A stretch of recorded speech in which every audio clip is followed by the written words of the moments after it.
Hello everyone. Before we start, make sure to like and subscribe to the channel. And leave a comment with where you're from and what time you're watching. That way, YouTube will keep showing you stories just like this one. Now, let's begin.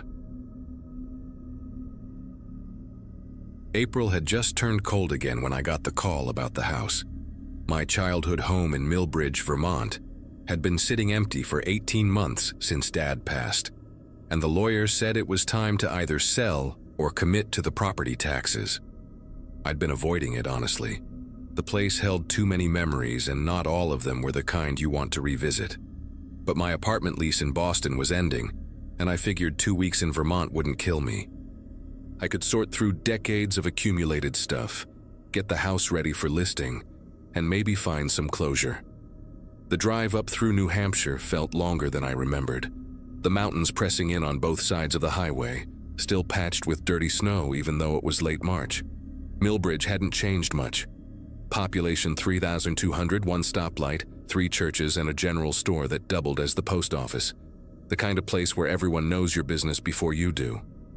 The house looked smaller than it did in my memories. The white paint had gone gray in patches, and the apple orchard behind the property had grown wild, branches tangled together like arthritic fingers reaching toward the sky. Dad had stopped maintaining it after Mom died in 2009. I'd been away at college then, and when I came back for the funeral, the orchard was already starting its slow surrender to nature. Now it looked like something out of a fairy tale, the kind that doesn't end well. I'd hired a local kid, Andrew Brennan, to help me haul stuff to the dump. His mom had been friends with my mom back in high school, and he needed money for community college. He showed up on Monday morning in a pickup truck that sounded like it was held together by prayer and duct tape. We started in the attic, where Dad had stored everything he couldn't bear to throw away. Boxes of Christmas decorations, old tax returns, my school projects from elementary school. It was going to be a long 2 weeks. The photo fell out of a water-damaged cardboard box labeled Kitchen Misk in Mom's handwriting. I almost missed it, would have if the corner hadn't caught the light just right. It was a Polaroid. The colors faded to that weird orange-yellow tint they get after a few decades. 5 teenage girls stood in a line, arms around each other's shoulders, grinning at the camera. They were dressed in that unmistakable late 80s style, all big hair and acid-wash denim and neon windbreakers. I recognized Mom immediately.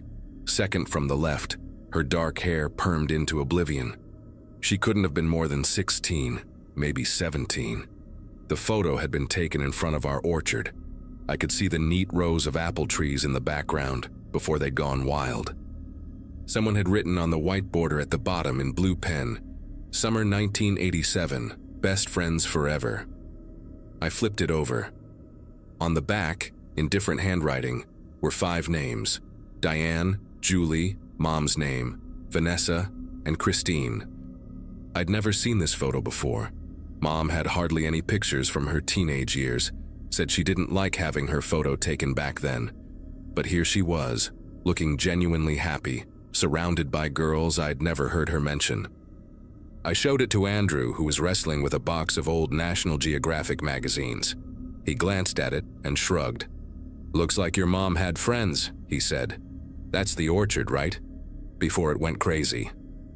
I asked if he recognized any of the other girls, if their families still lived in town.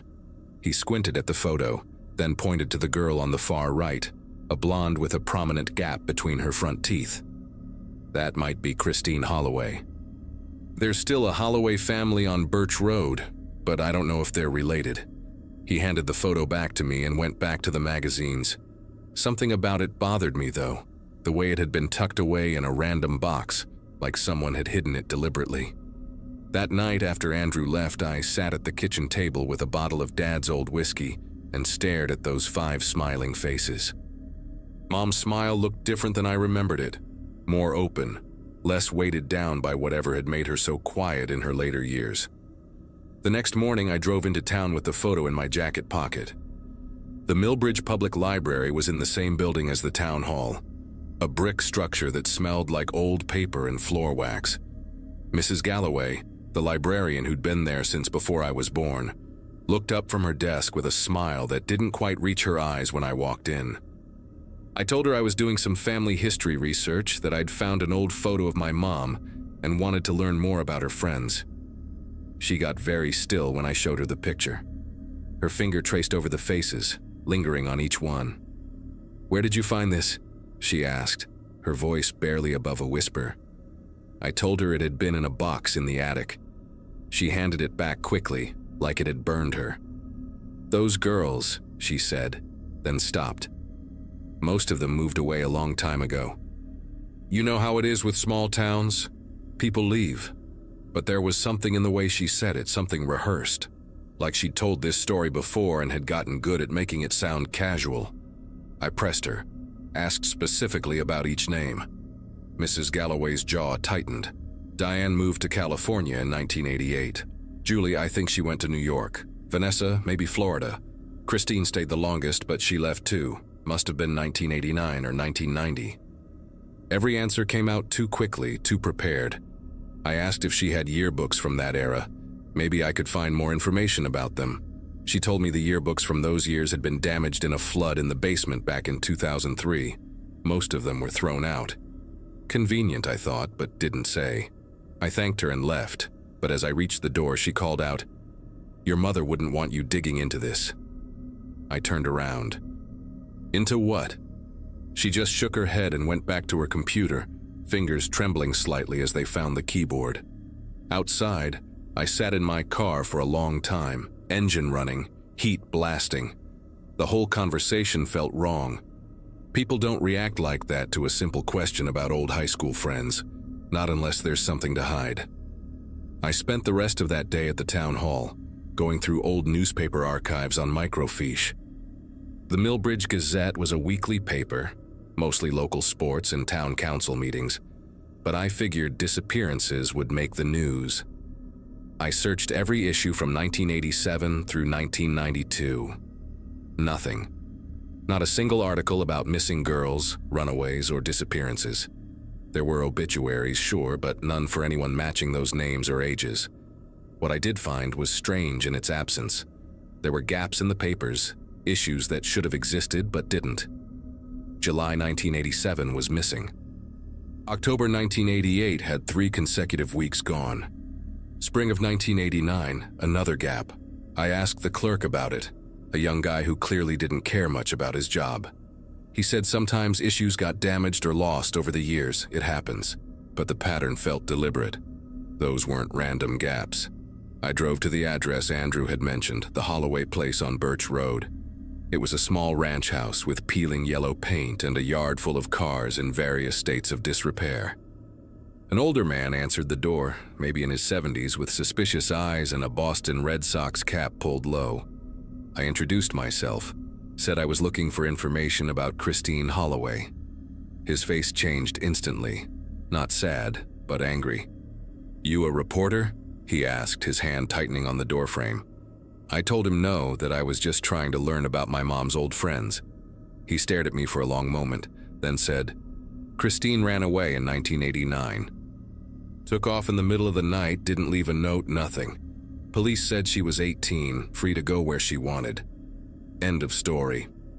But his voice cracked when he said her name. I asked if he'd ever heard from her after she left. He shook his head. "Not a word in 36 years. Her mother died thinking Christine hated us. You want to know the truth? The truth is this town let her disappear and nobody gave a damn." He started to close the door, then stopped. "Your uncle was the police chief back then, Harold Weaver. He told us Christine was a troubled girl, that she'd probably gone to find herself in some city somewhere. He said we should let it go, that she'd come back when she was ready. We believed him." The door shut in my face before I could respond.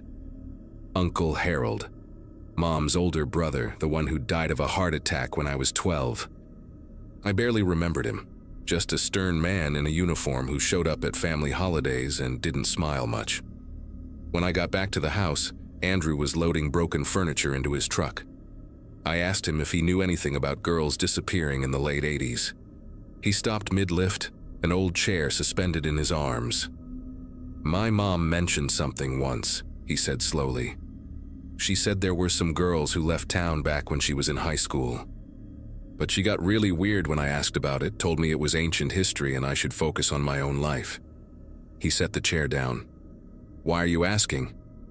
I showed him the photo again, explained what I'd learned. He looked uncomfortable.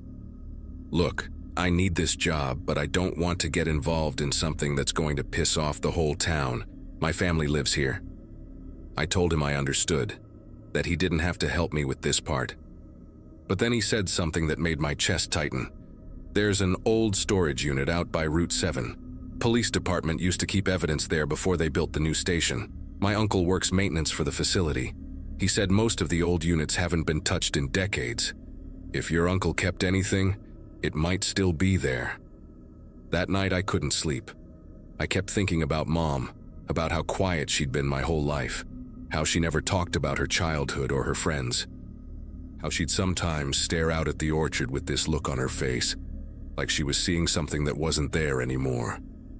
I'd always assumed she was just sad about getting older, about how time changes things. But now I wondered if she'd been carrying something heavier. Around 2 in the morning, I gave up on sleep and went down to the kitchen. The house made different sounds at night, creaks and groans I'd forgotten about. I made coffee and sat at the table with my laptop, searching for any information I could find about the other girls. Diane, Julie, Vanessa. Nothing came up.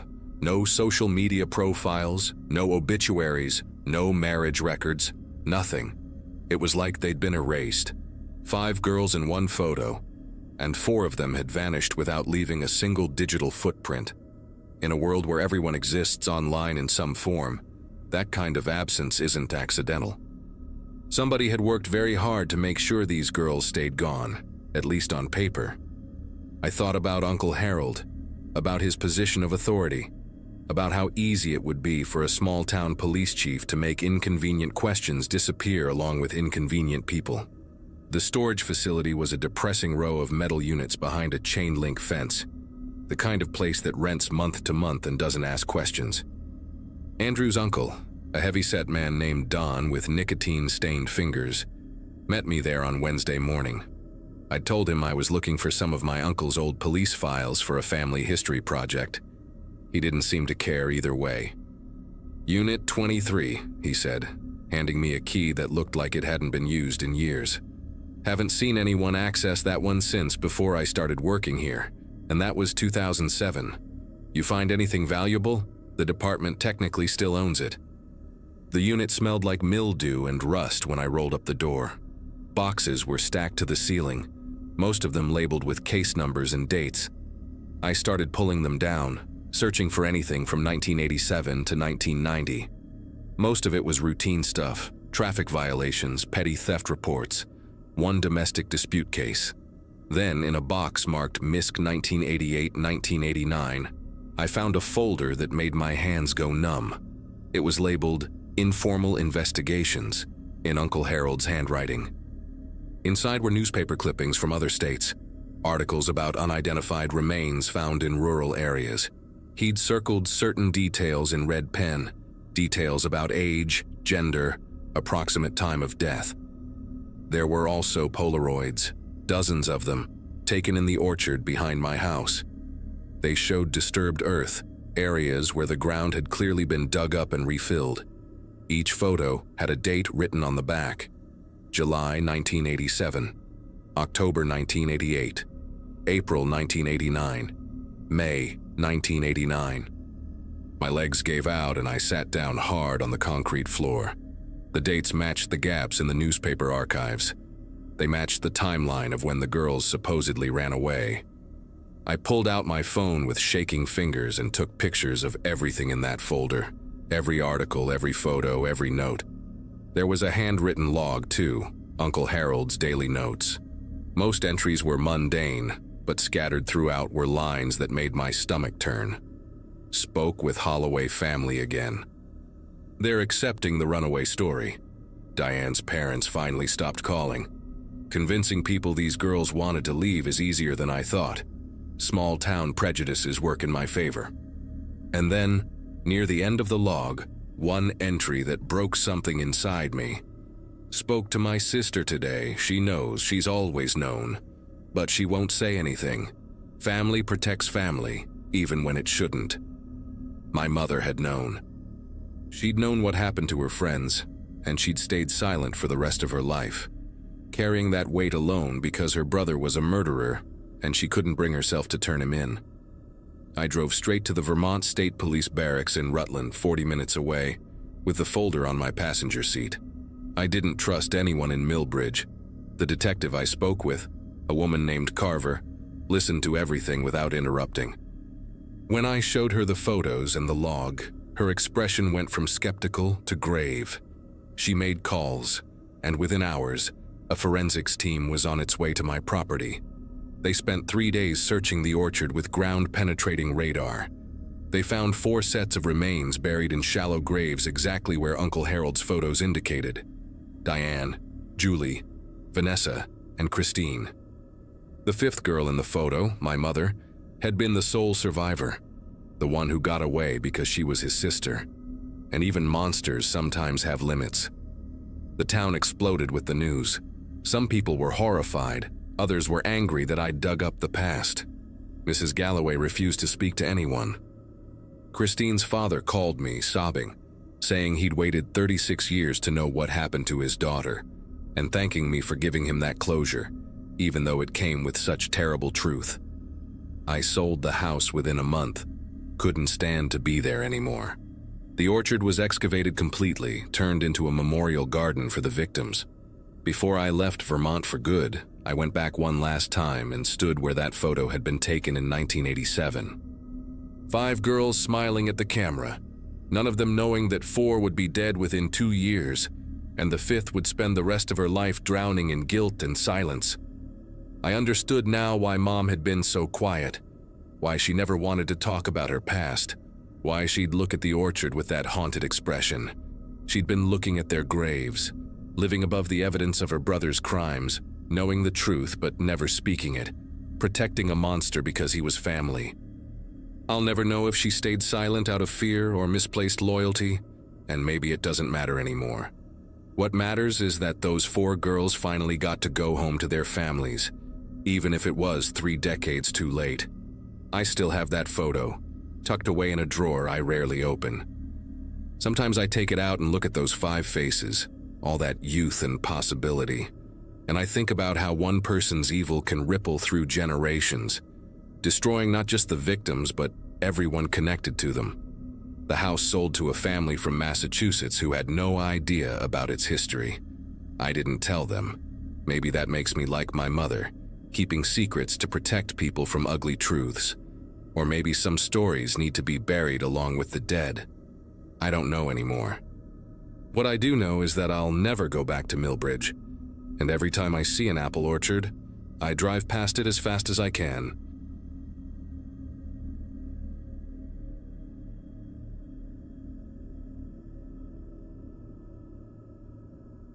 People always ask why I became a journalist, and I usually give them some noble answer about truth and accountability. The real reason is simpler and darker than that. It started the day I came home to Cypress Bend, Louisiana to pack up my father's house after his funeral. Dad had been the town clerk for 40 years before retiring in 2014, and he'd kept everything. Every document, every file, every scrap of paper that passed through the municipal building ended up in our garage or attic. My older sister Kathleen refused to deal with it, said she had 3 kids and a husband to worry about, so the job fell to me. I'd just turned 36 the week before Dad died. No wife, no kids, just a decent job at a newspaper in Atlanta covering city council meetings and zoning disputes, the kind of stories that put people to sleep. I took a month's leave and drove the 9 hours back to the place I'd spent my whole childhood trying to escape. The house looked smaller than I remembered, the way childhood places always do. It sat on Magnolia Avenue, a street that used to be nice before the chemical plant laid off half the town in 2008. Dad's Toyota was still in the driveway, covered in that yellow pollen that coats everything in Louisiana during spring. It was a Saturday in May, humid as hell, and the cicadas were already screaming in the oak trees. I'd been dreading this for weeks. Not just because of the grief, but because I knew what waited inside. Dad had been a hoarder of the bureaucratic kind. The living room was stacked with banker's boxes, the hallway lined with filing cabinets, the spare bedroom converted into what he called his archive. Mom had left him over it back when I was in college, said she couldn't live in a museum anymore. She'd remarried and moved to Florida, sent flowers to the funeral but didn't come. I couldn't blame her. The house smelled like old paper and the lemon cleaner Dad used obsessively, trying to keep the mold at bay. I stood in the doorway with my duffel bag, looking at the mountain of work ahead, and seriously considered just hiring an estate sale company to deal with all of it. I started in the garage because it seemed the least personal. Boxes were stacked to the ceiling, labeled in Dad's careful block letters. Most of it was exactly what you'd expect. Tax records, water bills from 1987, permits for shed construction, complaints about barking dogs, boring, mundane stuff that should have been thrown out decades ago. I worked methodically, creating piles for trash, recycling, and the maybe 5% worth keeping. By noon, I was covered in dust and spider webs, my back aching from bending over boxes. I'd filled 6 garbage bags and barely made a dent. That's when I found them, pushed way back in the corner behind a rusted lawnmower and some old paint cans. 4 boxes, sealed with packing tape that had gone brown and brittle with age. The labels were different from Dad's usual style, written in black marker, hurried and uneven. Flood Relief 93, do not open. The thing is, I remembered 1993. I was 7 years old when the flood hit. School got canceled for 2 weeks, and we had to stay with my aunt in Baton Rouge because water came up to our porch steps. It was the biggest disaster in Cypress Bend's history, the whole downtown underwater, people living in the high school gymnasium for months. But what struck me standing in that garage was the second part of the label. Why would Dad write, "Do not open," on relief documents? I pulled one of the boxes out, the cardboard soft with moisture damage despite being sealed. It was heavier than I expected. I carried it to Dad's workbench and grabbed a utility knife from the pegboard. My journalist instincts were kicking in now, that familiar buzz I got when something didn't add up. I cut through the tape, and the smell hit me first. Old paper, but also something else, something chemical and wrong. Inside were files, hundreds of them, organized with the same precision Dad brought to everything. But these weren't relief documents. They were missing persons reports. Dozens of them, maybe 50 or 60 in just this one box. Each form was the official kind, the Louisiana State Police template with the seal at the top. But someone had stamped them all with red ink. Not processed. I pulled one out at random. A woman named Gloria Thibodeau, 41 years old, last seen at her home on Riverside Court on Wednesday, June 9, 1993. The report was filed by her sister on June 15th. There was a Polaroid photo paperclipped to the form, showing a smiling woman with dark curly hair standing in front of a small yellow house. I grabbed another file. James Ortega, 19, last seen leaving his job at the marina on the same date, June 9th. Another photo, a skinny kid with a work uniform and a shy smile. Then another, Carolyn Dufresne and her 2 daughters, ages 8 and 11. All last seen June 9th, 1993. All reported missing in the days after. All stamped, not processed. My heart started pounding in a way that had nothing to do with the garage heat. June 9th, 1993, was the day the levee broke. I remembered because it was my grandmother's birthday, and we were supposed to have cake that evening, but never did because the sirens started going off around 3 in the afternoon. The Riverside neighborhood got hit first and worst, the water coming in so fast that people barely had time to get to their roofs. The news said it was 20 feet deep in some places. I grabbed my phone and started Googling, pulling up the old newspaper archives from the Cypress Bend Chronicle. The official death toll from the flood was listed as 7 people. 7. I had at least 30 missing persons reports in my hands from just one box, and there were 3 more boxes in that corner. I started pulling files faster, my hands getting that tremble you get when you're onto something big. Every single report had the same date, June 9th, 1993. Every single person was from Riverside, and every single form had that red stamp. Someone had deliberately not processed these reports. Someone had made these people disappear from the official record. I spent the next 4 hours going through all 4 boxes. By the time I finished, I'd counted 147 missing persons reports. 147 people who vanished the day of the flood, all from the same neighborhood, all officially erased. The files included everything you'd expect: detailed descriptions, last known locations, family contacts, even some personal effects that had been turned in. A wallet, a set of house keys, a child's stuffed rabbit, water-stained and falling apart. Someone had taken these reports seriously enough to collect evidence, but then buried them.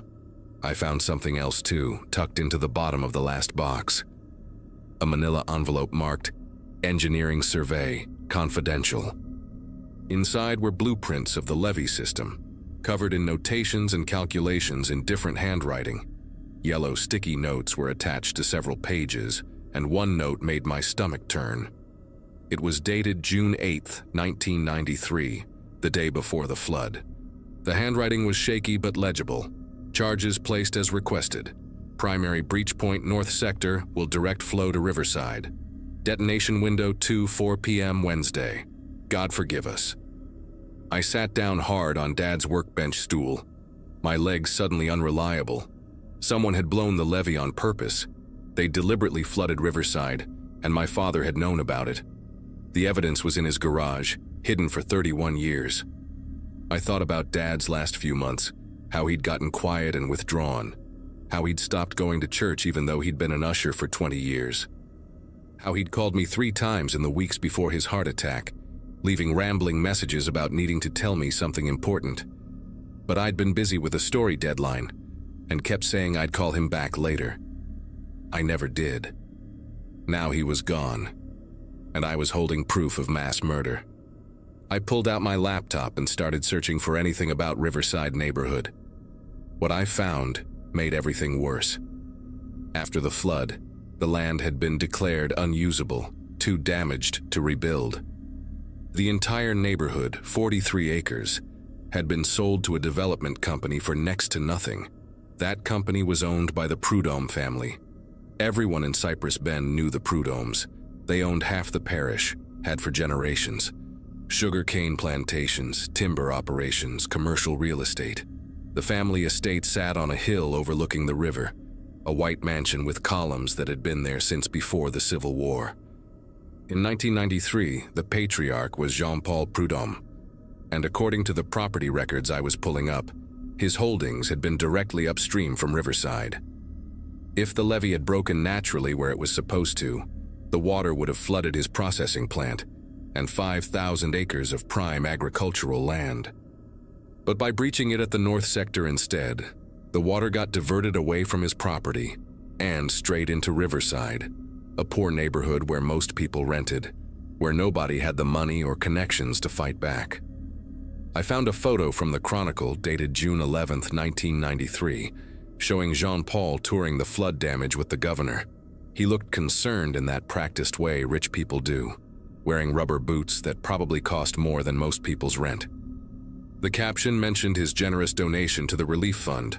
Blood money. I couldn't stay in that garage anymore. I loaded all 4 boxes into my car, then went back for the engineering documents. It was almost 7 in the evening, the sun setting orange and angry through the humidity. I sat in my car with the air conditioning blasting, trying to figure out what to do next. The smart move would be to call the FBI, hand everything over, let the professionals handle it. But I'd been a journalist long enough to know how these things went. The Prudhommes had money, real money, the kind that bought lawyers and politicians and made evidence disappear. Jean-Paul was dead now, had been for a decade, but his son Olivier ran the family business and sat on every important board in the parish. One phone call from him and this whole thing could get buried again, just like Dad had buried it. No, I needed to document everything first, build an airtight case, and then go public in a way that couldn't be ignored. I drove to the one place in Cypress Bend I knew would have the records I needed, the parish courthouse. The building was closed, but I'd grown up in this town and knew things tourists didn't. The records room had a separate entrance in the back, and the night security guard was Billy Fontaine, who'd been 2 grades ahead of me in school.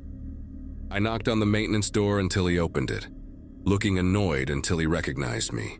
We talked for 10 minutes about Dad's funeral, about his own father's diabetes, about how the town wasn't what it used to be. Then I told him I needed to look at some property records for a story I was writing, and he let me in without asking questions. Small town courtesy, the kind that can save you or destroy you depending on who's watching. I spent 3 hours in that records room, photographing everything. Deeds, tax assessments, water management reports, environmental surveys. I found the original engineering specifications for the levee, which showed the north sector was actually reinforced concrete, the strongest point in the entire system. For it to fail there naturally would have been nearly impossible. I found insurance claims too, dozens of them, all denied because flood insurance didn't cover acts of God back then. People lost everything and got nothing. The last thing I found was a memo dated June 15, 1993, from the Parish Emergency Management Office to all local law enforcement. It ordered them to halt processing of any missing persons reports from Riverside until further notice, citing the need to avoid premature panic and allow time for thorough rescue operations. The memo was signed by the emergency coordinator, a man named Frank Boudreau, but at the bottom was a handwritten note, per prud'homme request. That's when I understood what Dad had done. He hadn't been part of the conspiracy. He'd been the one person who'd refused to destroy the evidence. Everyone else had followed orders, but Dad had kept those reports, hidden them, preserved them for 31 years until someone could do something about it. He'd tried to tell me before he died, and I'd been too busy to listen. I left the courthouse at midnight with my phone full of documentation and a plan forming in my head. I couldn't trust the local police. Half of them probably owed their jobs to Prud'homme donations. But I had friends at the Times-Picayune in New Orleans, and I had enough evidence to make this national news. I drove back to Dad's house, uploaded everything to 3 different cloud services, and sent encrypted files to 2 journalist colleagues with instructions to publish if anything happened to me. Then I finally allowed myself to feel it, the weight of what I'd discovered, and I cried for the first time since Dad's funeral. The story broke 6 days later. I'd spent that time tracking down survivors, people who'd lost family members in Riverside and never got answers. Most had moved away, scattered across Louisiana and beyond, but they all remembered. They remembered filing reports that went nowhere, remembered being told their loved ones probably just left town, remembered the way people stopped asking questions when the Prud'homme name came up. I interviewed 23 people, recorded every conversation, documented every detail. When the Times-Picayune published the first article, it included photographs of the missing persons reports, scans of the engineering documents, and testimony from the survivors. The headline read, "Cypress Bend Flood of '93. New evidence suggests deliberate levee breach killed over 140. Within hours, every major news outlet in the country picked it up. CNN, NBC, The Washington Post. By the end of the week, the FBI had opened an investigation, and the Louisiana Attorney General announced a special task force. Olivier Prud'homme released a statement calling the allegations baseless and defamatory, but his lawyers couldn't explain away the documents. The physical evidence was too damning, too specific, too real. 3 months later, they found the bodies. Ground-penetrating radar surveys of the old Riverside neighborhood, which was now a shopping center and parking lot, revealed multiple unmarked burial sites. The excavation took weeks, but they eventually recovered remains of 68 people, including children. DNA testing confirmed their identities matched names from Dad's missing persons reports. The medical examiner determined most had drowned, but some showed signs of blunt force trauma, suggesting they'd been caught in the initial blast when the levee was breached. Olivier Prud'homme was indicted on charges of obstruction of justice and conspiracy to conceal evidence. He maintained his father had acted alone, but financial records showed he'd paid off 3 parish officials as recently as 2023 to keep the Riverside files sealed. Frank Boudreau, the old emergency coordinator, confessed in exchange for immunity. He confirmed Jean-Paul Prudhomme had ordered the levee breach and paid the demolition crew $500,000 in cash. The crew members were dead now, conveniently all of natural causes over the past decade. But Boudreau's testimony was enough. The trial starts next month, and I'll be there to cover every minute of it. I still live in Cypress Bend now. Quit my job in Atlanta and took a position at the Chronicle, the same paper that once published puff pieces about Jean-Paul's charity work. They made me investigative editor, gave me full freedom to dig into whatever stories the town tried to bury. Kathleen speaks to me again, said she's proud of what I did, even if it means the family name is complicated around here. Some people treat me like a hero, others won't make eye contact at the grocery store. The Prudhommes still have friends, still have money, still have power, but they don't have silence anymore.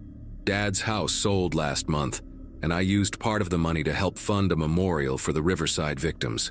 It's a simple granite wall with all 147 names engraved, located on the only piece of the old neighborhood that wasn't developed, a small park by the river. At the dedication ceremony, survivors came from all over the country. They touched the names, cried, finally had a place to grieve. I think about Dad standing in that garage looking at those boxes year after year, carrying the weight of what he knew and couldn't fix. He did what he could with what he had, and in the end, that was enough. The truth came out, even if it took 31 years and his death to make it happen. Sometimes justice is just someone refusing to let the world forget.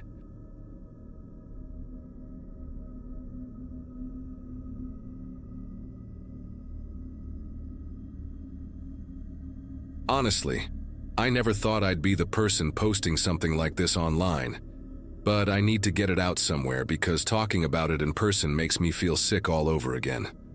My wife Claire and I got married in June 2014, right after I finished my teaching degree. We were broke as hell, living off her salary as a dental hygienist while I scrambled for substitute teaching gigs around the county. When we found that rental house on the edge of Fairmont, Pennsylvania, it felt like we'd won the lottery. 2 bedrooms, hardwood floors, a little backyard for the dog we planned to get someday, all for $800 a month. The landlord, this guy named Vincent Marsh, seemed normal enough when we met him at the property. Mid-50s, thinning gray hair, wore these thick-framed glasses that made his eyes look huge. He smiled a lot, maybe too much, but we figured he was just eager to rent the place after it sat empty for 3 months. We moved in on a Saturday in late July, and I remember thinking the house had good bones despite the outdated wallpaper and the weird, musty smell in the hallway closet. Claire was already planning which walls we'd repaint, talking about hanging curtains in the bedroom to block out the streetlight that shone directly through our window at night. That first week felt like playing house, you know. We'd order pizza and eat it on the floor, because our furniture hadn't arrived yet, making plans about the life we were going to build there. Vincent stopped by twice that week, once to fix a leaky faucet and another time to check the furnace before winter, he said. Both times he lingered longer than necessary, asking questions about our schedules, when we'd be home, whether we were light sleepers. Claire mentioned later that she thought it was weird how he kept glancing toward our bedroom door, but I brushed it off. Landlords are nosy, right? They want to make sure you're not trashing their property. I wish I'd paid more attention to the way his hands trembled when he handed me his business card, or how he wrote his personal cell number on the back in pen that smudged across the paper like he'd been sweating. It was Claire who noticed the first hole. We'd been living there almost 3 weeks when she decided to rearrange the bedroom furniture. She wanted the bed against the far wall instead of under the window, thought it would help us sleep better without that streetlight blazing into our faces every night. When we pushed the dresser away from the corner, there it was, right at eye level if you were standing in the hallway outside. A perfectly round hole, maybe half an inch across, drilled straight through the drywall. The edges were smooth, deliberate, and when I put my eye up to it, I could see directly into our bedroom, a clear view of where our bed had been positioned for the past 3 weeks. My throat got tight. Claire grabbed my arm, her fingernails digging in hard enough to leave marks. We stood there for what felt like hours, but was probably just a minute, both of us trying to rationalize it. Maybe the previous tenant hung something heavy. Maybe there was some electrical work done, but the hole was too clean, too purposeful, and it was aimed at exactly the right height and angle. I grabbed a flashlight from the kitchen and started checking the other walls, moving furniture, pulling down the few pictures we'd hung. We found 2 more in the bedroom alone. One behind the nightstand on Claire's side, another near the closet that gave a perfect view of where she changed clothes every morning before work. The panic really set in when we checked the bathroom. I had to move the towel rack to find it, but there it was. Another hole drilled through the wall that separated the bathroom from the utility closet in the hallway. This one was positioned to see directly into the shower. Claire started crying, the kind of crying where you can't catch your breath, and I felt this rage building in my chest that made my vision blur at the edges. We'd been showering there for 3 weeks. We'd been sleeping there, changing there, doing everything married people do in the privacy of their own home. I wanted to punch something, wanted to drive straight to Vincent's house and drag him out by his collar, but Claire begged me to call the police first. She was shaking so badly I had to dial the number for her. When the dispatcher answered, I tried to explain what we'd found, but the words came out jumbled and probably didn't make much sense. The dispatcher kept asking if we were in immediate danger, if someone was in the house right now, and I kept saying no, but yes. Someone had been watching us. Someone had violated us in a way I couldn't even articulate. They said they'd send an officer over within the hour. That hour felt like a decade. While we waited, I couldn't just sit there. I went into the hallway closet, the one with that musty smell we'd never bothered investigating, and started pulling out the boxes of Christmas decorations and old paint cans the previous tenant had left behind. At the back of the closet, behind a sheet of plywood leaning against the wall, I found the access panel to the crawl space above the first floor.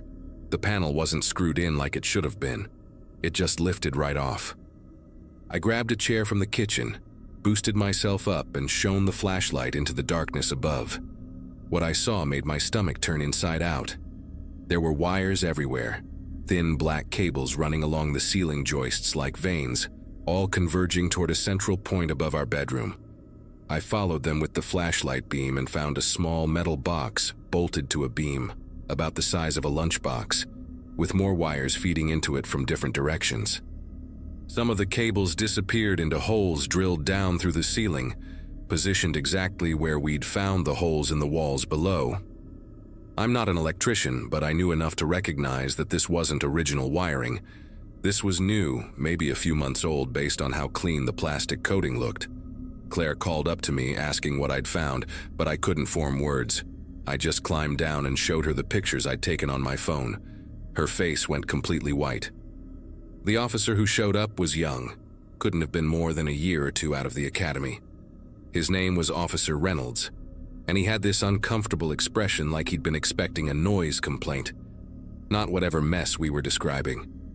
He looked at the holes, took some pictures with the department camera, then asked if he could see the crawl space.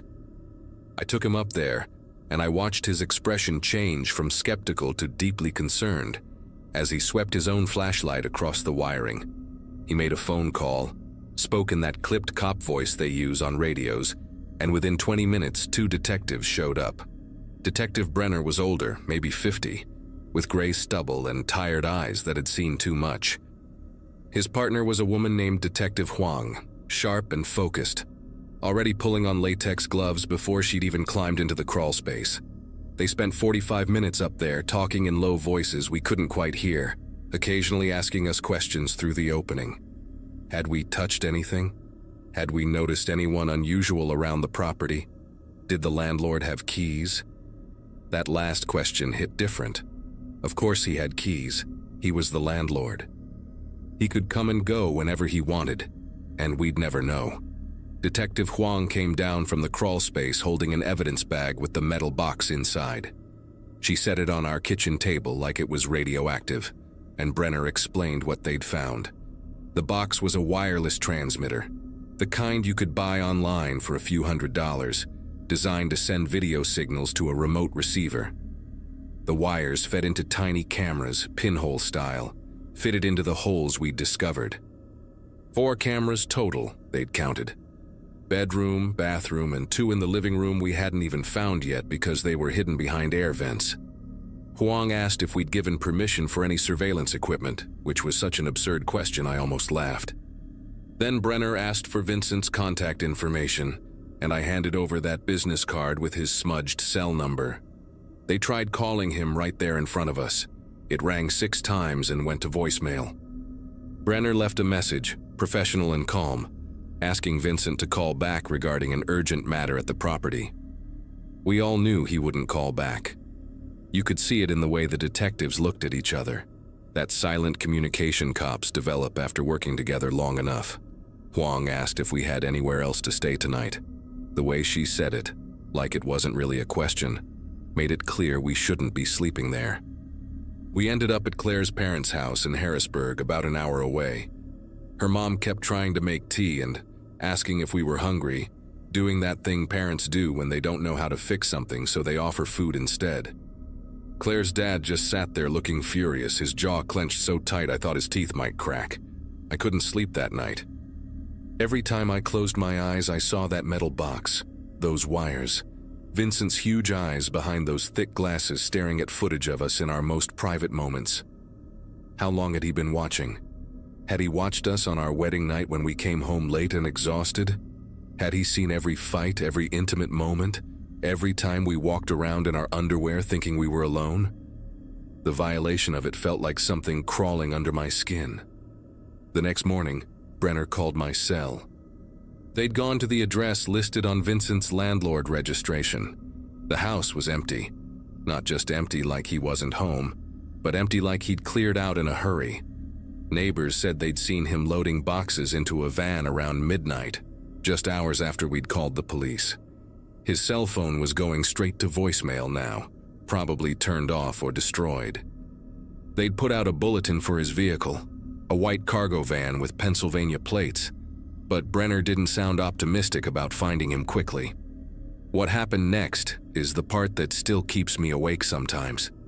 3 days after Vincent disappeared, Detective Huang called and asked if we could come down to the station.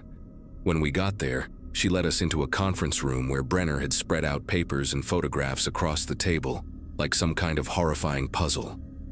They'd started digging into Vincent's background, pulling property records and cross-referencing rental listings. Turns out our house wasn't the only one. Vincent owned 6 rental properties scattered across 3 counties in central Pennsylvania, all advertised as affordable housing for young couples and single women. The detectives had obtained warrants and searched every single property. 5 of them had the same setup.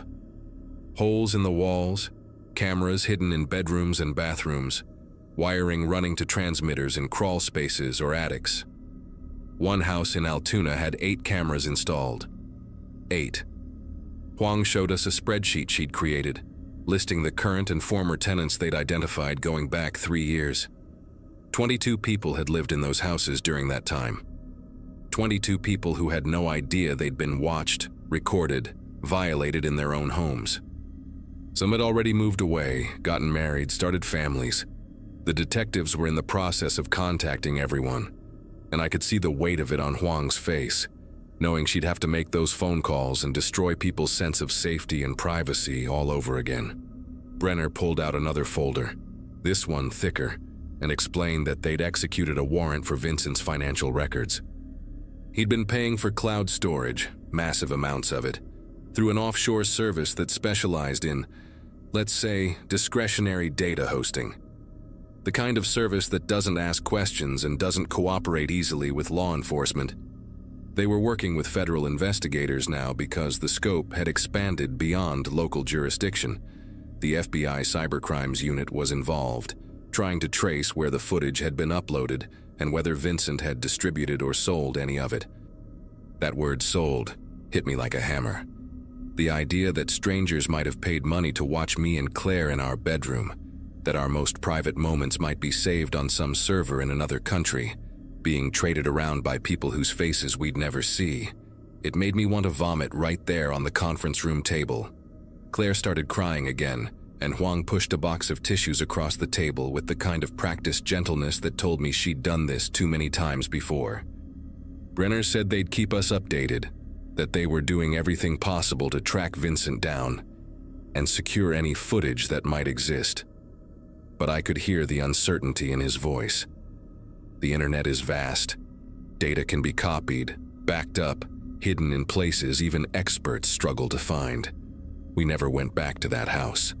Claire couldn't even drive past the street without having a panic attack, and honestly, neither could I.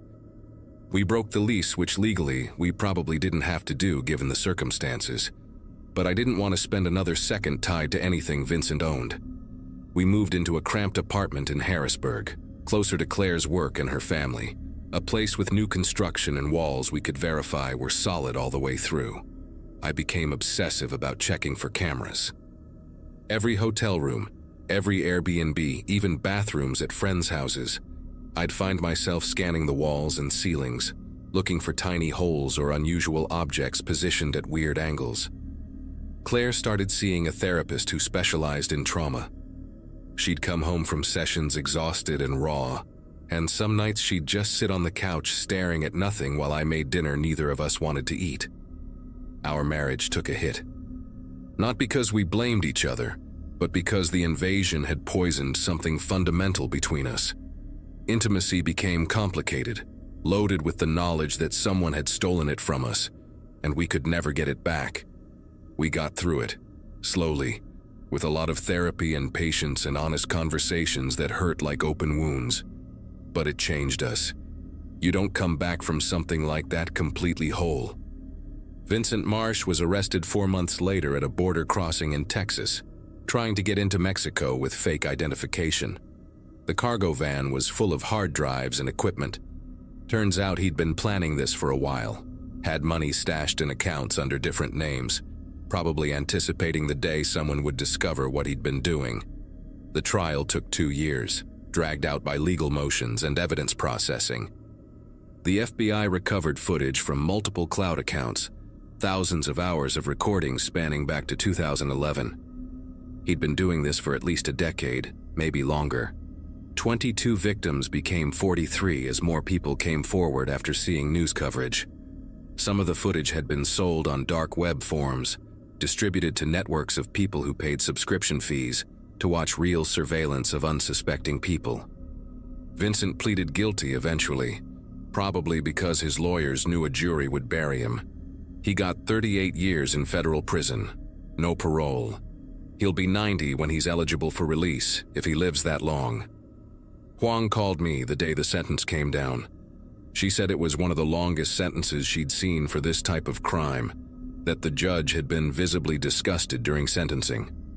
It should have felt like victory, like justice, but mostly I just felt tired. Claire and I were in our new house by then, a place we'd bought instead of rented, where we'd personally inspected every inch before signing the papers. We're okay now, or as okay as you can be after something like this. We don't talk about it much anymore, but sometimes I catch Claire staring at a wall with that distant look, and I know she's back there, in that bedroom on the edge of Fairmont, realizing someone was watching. The violation doesn't fade. You just learn to carry it differently. And every time I hear about someone finding a great deal on a rental, I want to tell them to check the walls first. Check everything. Because privacy is an illusion, and trust is a luxury not everyone deserves.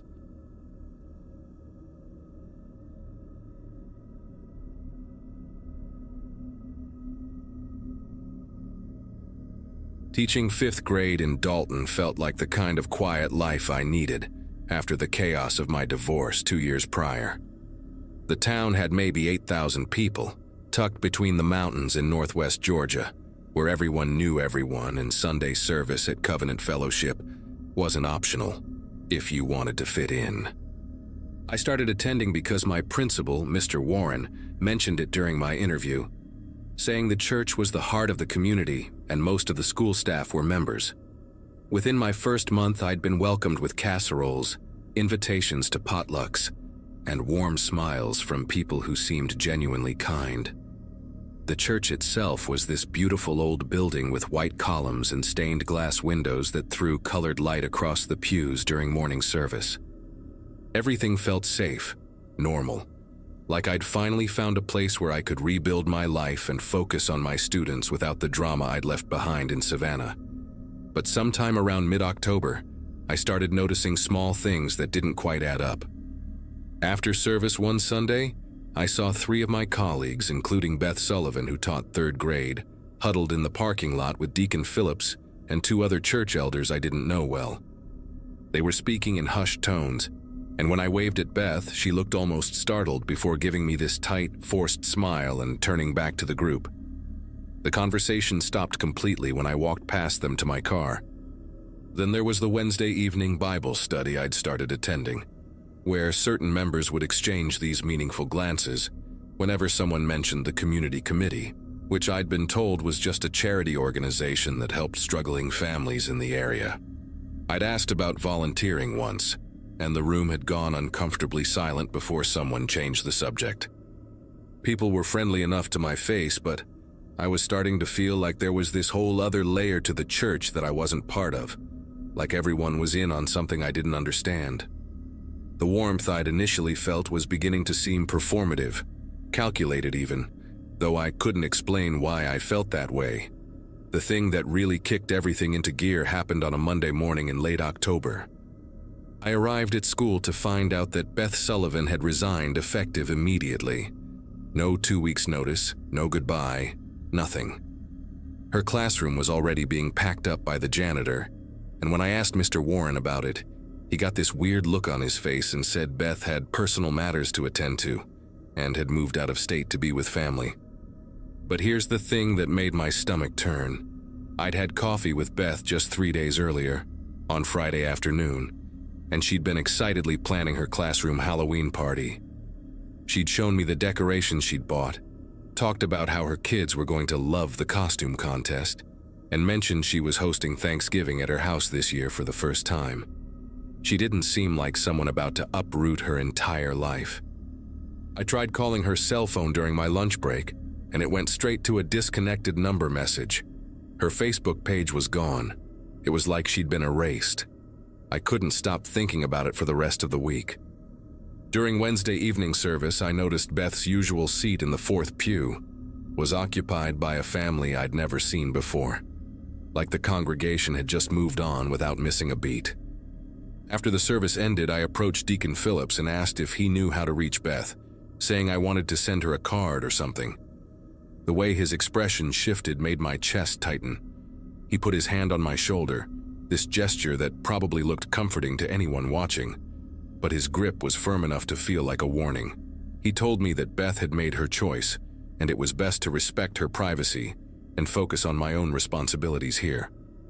The way he emphasized here felt deliberate, pointed. When I mentioned that her phone was disconnected, he just smiled and said sometimes people need to make clean breaks, then walked away before I could ask anything else. That night, lying in bed, I kept replaying the conversation and realizing he'd never actually answered my question about how to contact her. Nobody had. The next Sunday I decided to do something probably stupid, but I couldn't help myself. After service, I lingered near the fellowship hall where coffee and donuts were set up, and I started casually asking other members if they'd heard from Beth. The reactions were all variations of the same theme: awkward pauses, quick subject changes, or these rehearsed-sounding responses about respecting her decision and moving forward. But it was Margaret Torres, the church secretary who'd always been chatty with me, who really confirmed my suspicions. When I asked her, she actually glanced around nervously before leaning in close and whispering that I should stop asking questions about Beth. Her exact words were, "Some people aren't cut out for the level of commitment this community requires, and it's better for everyone when they realize that sooner rather than later." When I pressed her on what she meant by commitment, she straightened up, plastered on a smile, and said she had to help clean up, practically speed walking away from me. The whole exchange lasted maybe 30 seconds, but it left me feeling genuinely unsettled. What kind of church talks about commitment like it's some binding contract you can't get out of? I started paying closer attention after that, really watching how people interacted. The community committee met every other Friday evening in the church basement, and I'd see the same group of maybe 20 people heading down there. Always the same faces, including Mr. Warren, Deacon Phillips, and several other teachers from school. They'd stay for exactly 2 hours, and when they came back up, they always looked serious, purposeful, like they'd just attended some important business meeting, rather than a charity planning session. One Friday in early November, I made an excuse about leaving my sweater in the sanctuary and doubled back after everyone thought I'd left. I could hear voices coming from the basement, but the door at the top of the stairs was locked. I stood there for a minute, listening, and I could make out someone talking about maintaining the structure and ensuring compliance, which seemed like really weird language for organizing food drives or whatever they were supposedly doing. Then I heard footsteps coming up the stairs and I had to scramble back to my car, my heart absolutely pounding, feeling like a kid who'd almost gotten caught doing something wrong. What really sent me down the rabbit hole was finding Beth's lesson planner in the supply closet at school. I'd gone in looking for construction paper for my class, and there it was, shoved behind some boxes on the top shelf like someone had hidden it quickly. Her handwriting was all over it. Plans sketched out through December, parent conference notes, everything. On the inside cover, she'd written her sister's phone number in California with a note that said, "Emily, emergency contact." I took a photo of the number with my phone and called it that evening from my apartment. A woman answered, and when I explained who I was and asked about Beth, there was this long, painful silence before she said Beth hadn't contacted any family members. Emily's voice cracked when she told me she'd filed a missing person report 2 weeks ago, but the police in Dalton had told her that Beth had resigned from her job voluntarily, and there was no evidence of foul play, so they weren't investigating. Emily said she'd driven down from California to look for her sister, had gone to the church and spoken with Deacon Phillips, and he'd told her the same story about Beth moving away for personal reasons. But Emily knew her sister, knew Beth would never just vanish without telling family, and she'd left Dalton feeling like everyone was lying to her but having no proof of anything. After I hung up with Emily, I sat on my couch for probably an hour just trying to process what this meant. A woman had vanished, her own sister couldn't find her, and an entire church congregation was apparently okay with pretending everything was normal. I thought about going to the police myself, but what would I even say? That people at my church were acting weird and my colleague had quit her job? There was nothing concrete, nothing illegal that I could point to. The next day at school, I noticed Mr. Warren watching me more closely than usual during the staff meeting. When it ended, he asked me to stay behind, and once everyone else had filed out, he closed the door and sat on the edge of his desk in this casual way that somehow made the whole thing feel more threatening. He asked how I was adjusting to the community, if I felt welcomed at church, and then he said he'd heard I'd been asking a lot of questions about Beth Sullivan. The way he looked at me when he said it made my mouth go dry. I tried to play it off, said I was just concerned about a friend, but he cut me off and said that sometimes curiosity can make a person's life more complicated than it needs to be. Those were his exact words. Then he smiled, told me he was sure I understood, and suggested I focus on being a positive presence for my students, rather than dwelling on people who'd chosen to move on. That conversation scared me more than anything else had up to that point, because it meant they knew I was digging, and they were watching me. I decided to back off for a while, attend church like normal, smile and nod, and pretend everything was fine. But I also started documenting things, writing down dates and names and strange interactions in a notebook I kept hidden in my apartment. 2 weeks later, on a Wednesday evening, I got a knock on my door around 8 at night. When I looked through the peephole, I saw Deacon Phillips standing there with 2 other men from the community committee, both wearing suits despite the late hour. My entire body went cold. I considered not answering, but my car was parked right outside, and all the lights in my apartment were on, so they obviously knew I was home. When I opened the door with the chain still latched, Deacon Phillips gave me that same unsettling smile and said they'd like to talk to me about joining the community committee. He said I'd shown such dedication to the church and the school that they felt I'd be a perfect addition to their organization. The way he phrased it didn't sound like an invitation, it sounded like an inevitability. I told them through the gap in the door that I appreciated the offer, but I was still fairly new to the area and wanted to settle in more before taking on additional commitments. One of the other men, someone whose name I didn't know but who I'd seen at every service, stepped closer and said that membership in the committee wasn't really optional for people who were serious about being part of the Covenant Fellowship community. He said it in this matter-of-fact tone, like he was explaining simple math to a child. Deacon Phillips added that everyone at the church who held any position of influence or respect was part of the committee, and that my principal, Mr. Warren, had specifically recommended me. He said they had a special initiation meeting this coming Friday, and they'd expect to see me there at 7 in the evening. When I started to protest, to say I needed time to think about it, the third man finally spoke up and mentioned how unfortunate it had been that Beth Sullivan hadn't understood the importance of commitment, how she'd made things difficult for herself by trying to walk away. The implicit threat in his words was crystal clear. I managed to tell them I'd think about it and close the door, then immediately pushed my couch against it and spent the rest of the night planning what the hell I was going to do.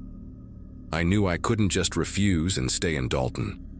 Whatever this community committee actually was, they clearly had enough influence to make people disappear without consequences, and the local police were either part of it or too intimidated to investigate. By Thursday morning, I'd made my decision. I called in sick to school, went to the bank and withdrew everything from my checking account, and started packing only what would fit in my car. I didn't give notice to my landlord, didn't tell anyone at school I was leaving, didn't post anything on social media.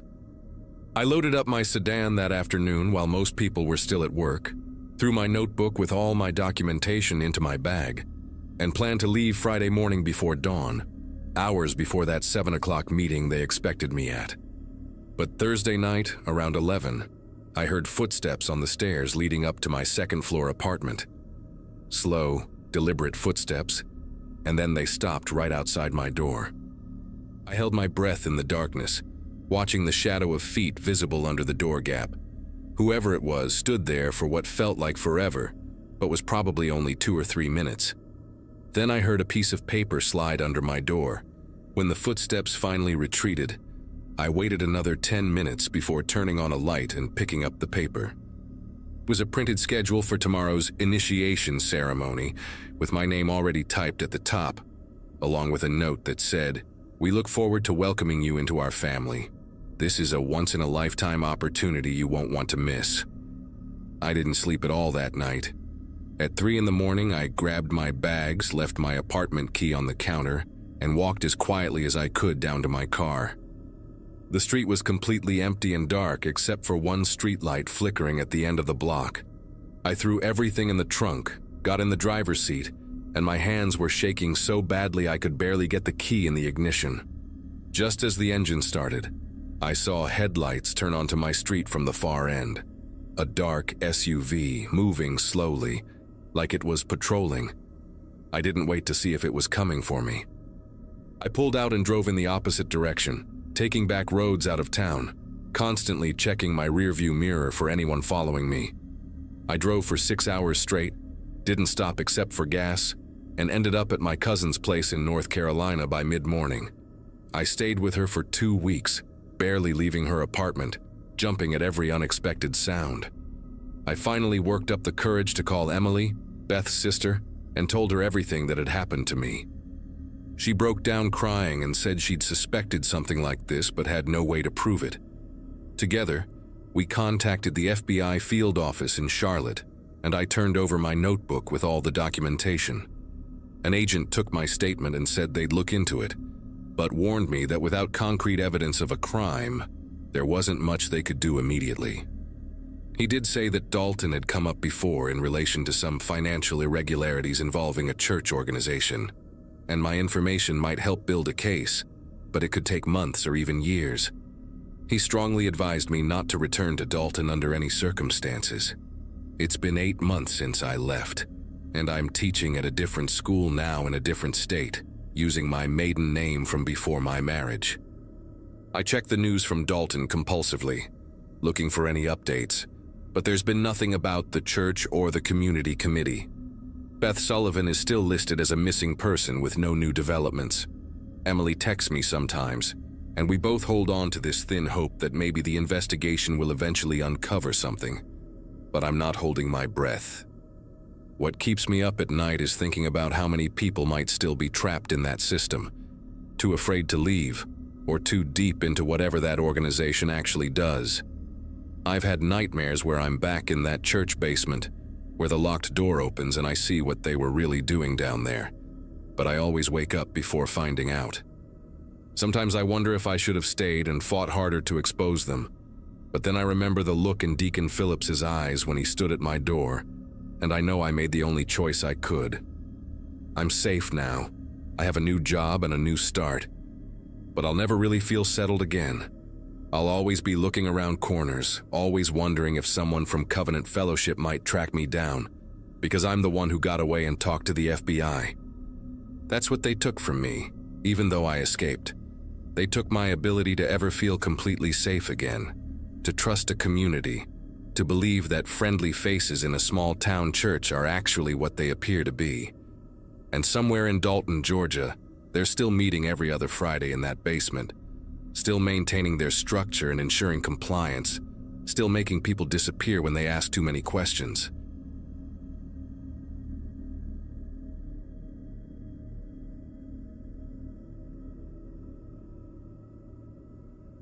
Everyone wants the full story, but here's the thing. I can't give it to them.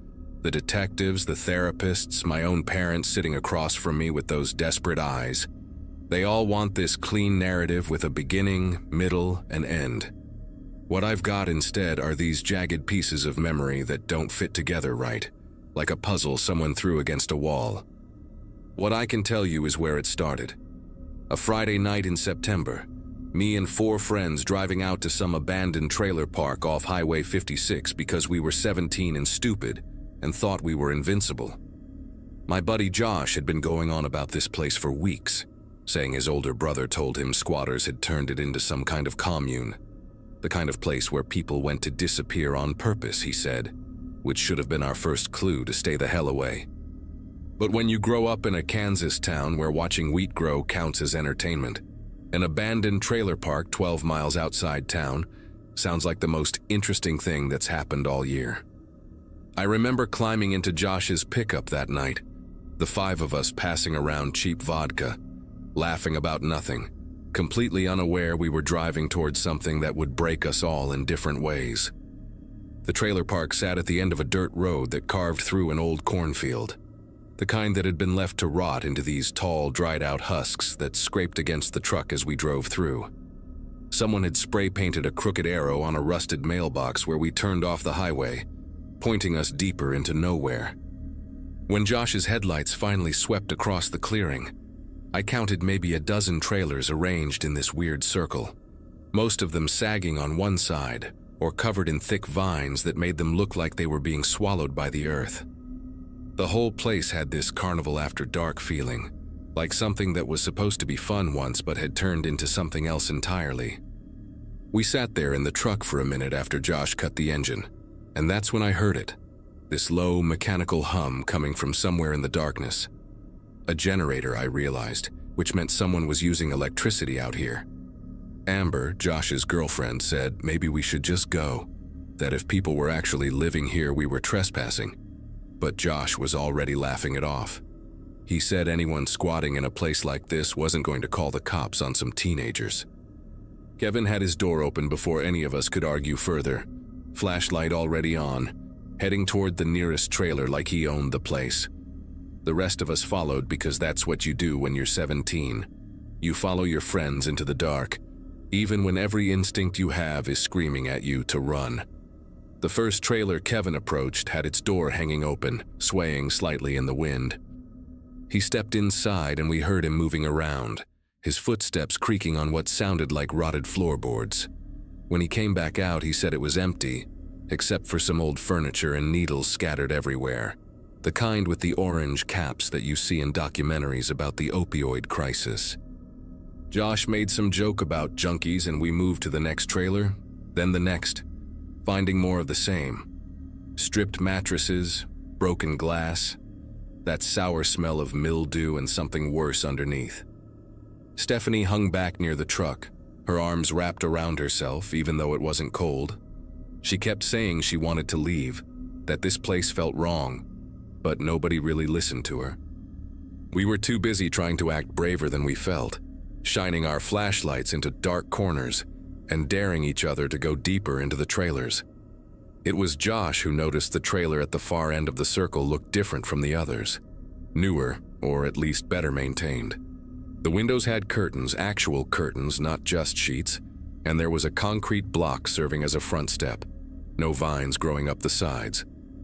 That generator sound was louder near this one, definitely coming from underneath or behind it. Kevin said we should check it out and Josh agreed immediately, like this was some kind of adventure game and we were collecting points. I remember my heart was pounding harder than it should have been, this animal part of my brain sending up warning flares, but I followed anyway because the alternative was standing alone in the dark. We approached the trailer slowly, and that's when I noticed the door wasn't just closed. It had a deadbolt on the outside. A big industrial one, the kind you'd use on a storage unit, installed where someone inside couldn't reach it. Josh touched it and the metal was new. No rust like everything else in this place. Amber asked why anyone would lock a trailer from the outside and nobody had an answer that made sense. Kevin tried the door anyway and it swung open, unlocked, and the smell that came out was like nothing I'd ever experienced. Chemical and sweet at the same time, with this underlying rot that made my eyes water.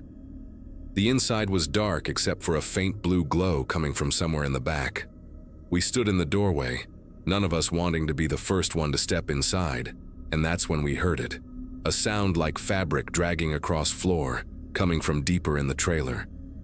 Something or someone was in there with us, moving in the darkness.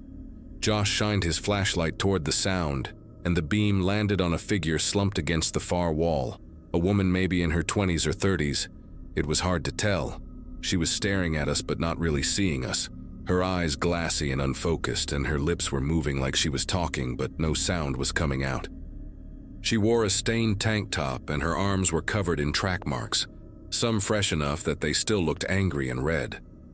Kevin started backing up immediately, saying we needed to get out of there, that this was someone's shooting gallery, and we were going to get in serious trouble. But Amber moved forward instead, asking the woman if she was okay, if she needed help.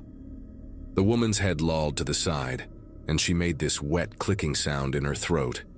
And I realized she wasn't just high, she was barely conscious, maybe overdosing right in front of us. Stephanie was already running back to the truck, yelling that she was calling 911. But Josh grabbed her and said we couldn't call the cops because we'd been drinking and we'd all get arrested. We were arguing about what to do, our voices getting louder and more panicked, when I heard footsteps outside. Heavy boots on gravel, multiple sets coming from different directions. The generator sound cut out and everything went silent, except for those footsteps getting closer. I don't remember making the decision to hide. My body just moved on its own, pulling me deeper into the trailer, away from the door. Josh and Amber ducked down behind a couch that was leaking stuffing, and Kevin pressed himself against the wall near the bathroom. The woman on the floor didn't react at all, just kept staring at nothing with that slack expression. Then there were voices outside, men's voices, speaking in quick Spanish that I couldn't fully understand, but the tone was clear. They were angry about something. A flashlight beam swept through the open door and someone shouted, asking who was out there, who'd been in their property. The beam landed on Stephanie, who'd only made it halfway to the truck before the lights came on. She stood there like a deer on the highway, caught completely, and I watched through the grimy window as 3 men emerged from between the trailers. They weren't what I expected. No face tattoos or gang colors, just regular-looking guys in work clothes, the kind you'd see at any construction site or farm supply store. One of them had a pistol tucked into his waistband. He walked up to Stephanie and asked her real calm where her friends were. Said he knew she hadn't come alone because he'd seen the truck. She didn't answer, couldn't answer probably, and he grabbed her arm and started walking her toward the center of the circle, toward the other trailers we hadn't explored yet. That's when Josh made the stupidest decision of his life and ran out after her. He was yelling something about leaving her alone, about how we were just kids and we'd leave and never come back, but his voice cracked halfway through and it just sounded pathetic and desperate. The man with the gun didn't even hesitate. He pulled it out and pointed it at Josh's chest, told him to get on his knees right now or he'd put a hole in him. Josh dropped like his legs had been cut out from under him. Amber started crying next to me, these quiet hiccuping sobs she was trying to muffle with her hand, and I clamped my own hand over her mouth because I knew if they heard us, we were done. Through the window I watched as 2 more men appeared, one of them talking on a cell phone in rapid Spanish, and I caught enough words to understand they were calling someone, asking what to do about the kids who'd found the place. The man on the phone kept saying CC and nodding, and when he hung up, his face looked grim. He walked over to Josh and Stephanie and told them they were going to take a little walk, that if they cooperated, nobody had to get hurt. Josh asked what about his friends in the truck, lying badly, and the man smiled this thin smile and said they'd find them too, not to worry. They started walking, the 2 of them, toward the far side of the circle, toward trailers I now realized had been modified somehow, with metal reinforcements around the doors and windows that looked like bars. Kevin whispered that we had to run, right now while they were distracted, but I couldn't move. I was watching Josh and Stephanie being led away and my brain was screaming at me to do something, anything, but my body wouldn't respond.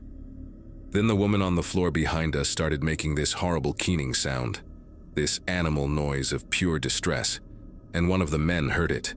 He turned back toward our trailer and started walking, calling out to someone named Luis, saying he needed to check on the girl in number 7. That was us. We were in number 7. Amber bolted first, running out the back window that someone had left partially open, and Kevin went right after her. I should have followed immediately, but I hesitated for maybe 3 seconds, looking at that woman on the floor, who was clearly a prisoner here, clearly someone who needed help. And those 3 seconds cost me everything. The man came through the door just as I was climbing toward the window, and he grabbed my ankle and pulled hard. I hit the floor, and all the air went out of my lungs, and when I looked up, there was a different man standing over me, older than the others, with graying hair and these absolutely dead eyes. He said something in Spanish to the guy holding me, then switched to English and told me I'd made a very big mistake tonight. That they'd been running a good operation here for 2 years without problems, and now they had to figure out what to do with a bunch of nosy kids who couldn't mind their own business.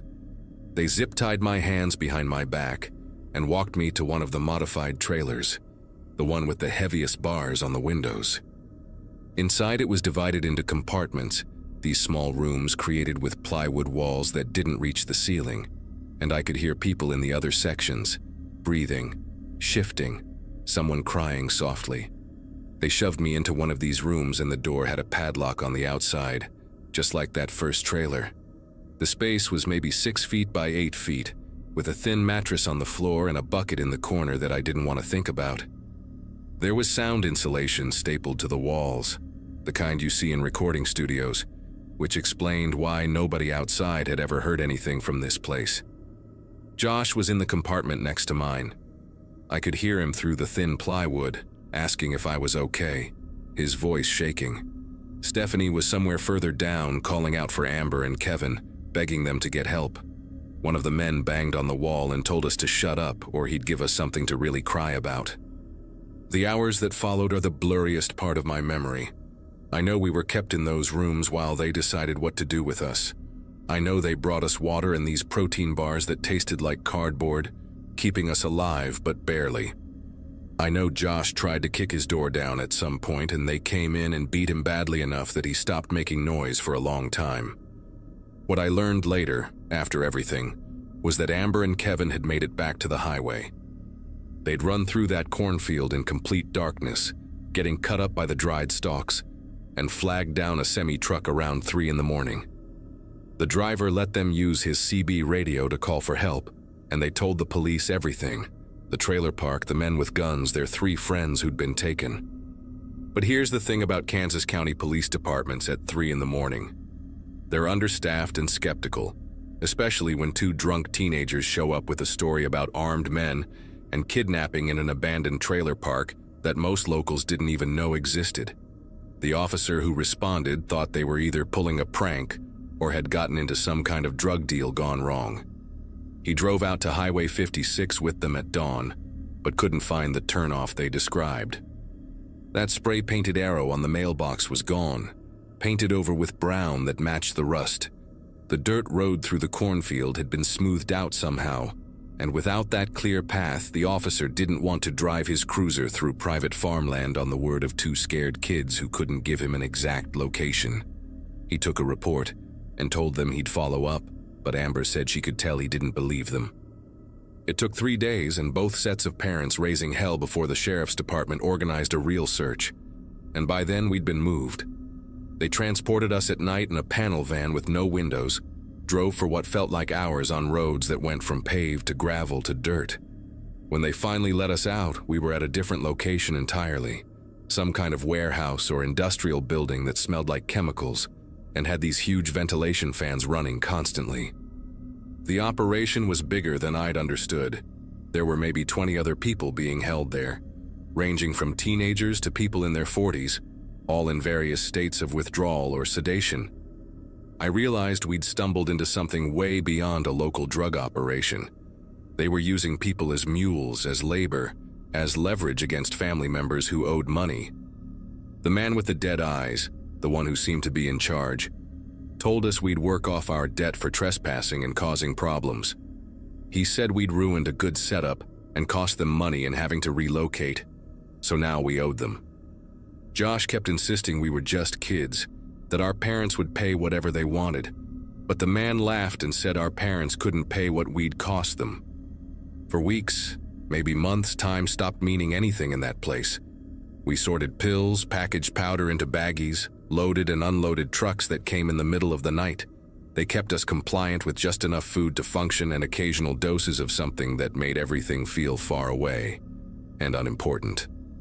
Stephanie stopped talking after the first week. Josh tried to escape once and they broke 3 of his fingers as a lesson to the rest of us. The fragmented memories I have are mostly from this period. Days blending together, the constant noise of those ventilation fans, the chemical taste in my mouth that never went away. But I also remember the moment everything changed. A woman showed up one day, someone new they'd brought in, and she was different from the rest of us. She wasn't scared, she was angry, loudly, violently angry, screaming at the guards about a lawyer and her husband, and how people knew where she was. They tried to shut her up, but she wouldn't stop, and I think that's what finally brought attention to the place. Because 3 days after she arrived, I woke up to the sound of doors being smashed in and men in tactical gear yelling for everyone to get on the ground. Federal agents, it turned out, DEA and FBI. They'd been investigating the drug ring for over a year, but couldn't find their main distribution center until this woman, a county prosecutor's wife who'd been grabbed by mistake, a case of mistaken identity, went missing, and her husband tore apart every lead with resources we never had. They raided 4 locations simultaneously that morning in January, recovered 37 people total, and arrested 23 men connected to an operation that stretched from the Midwest to the East Coast. Josh, Stephanie, and I were separated immediately, taken to different hospitals, debriefed by so many different agencies that their faces all blur together now. My parents cried when they saw me, and I couldn't cry back. I'd forgotten how, somewhere in those months. The worst part was learning that Kevin had died 2 weeks after escaping. Carbon monoxide poisoning in his garage, his truck running, officially ruled an accident, but everyone who knew him understood what it really was. The guilt of leaving us behind had eaten him alive. They tell me I should feel lucky to be alive, that most people in situations like ours don't come home at all. The prosecutors used our testimony to put away the main operators for life, and the FBI shut down the entire network. That trailer park off Highway 56 was bulldozed within a month of our rescue. The whole area fenced off and turned into nothing, like it never existed at all. Josh moved to Colorado with his family right after the trials ended. I heard he's doing better now, working at a ski resort, trying to build a normal life. Stephanie's in intensive therapy somewhere on the East Coast. Her parents won't say where exactly. Amber finished high school online and left town the day she turned 18. I stayed because running felt like letting them win, even though I see that warehouse every time I close my eyes and smell those chemicals every time it rains. My high school graduating class walked in 2014 and I wasn't there. I was still doing physical therapy, still trying to remember how to be a person instead of just a body that follows orders. Sometimes people recognize me around town, the kid who survived that thing with the drug trailers, and they get this look like they want to ask questions but don't know how. I don't blame them. I wouldn't know what to ask either. The detectives say my fragmented memory is normal for trauma, that pieces might come back or they might not, and I should focus on moving forward instead of trying to reconstruct everything. But here's what I know for certain. There are more places like that warehouse out there. More operations running right now in spaces people drive past every day without noticing. And there are still people in those places, waiting for someone to stumble across them the way we did, hoping their luck turns out better than ours.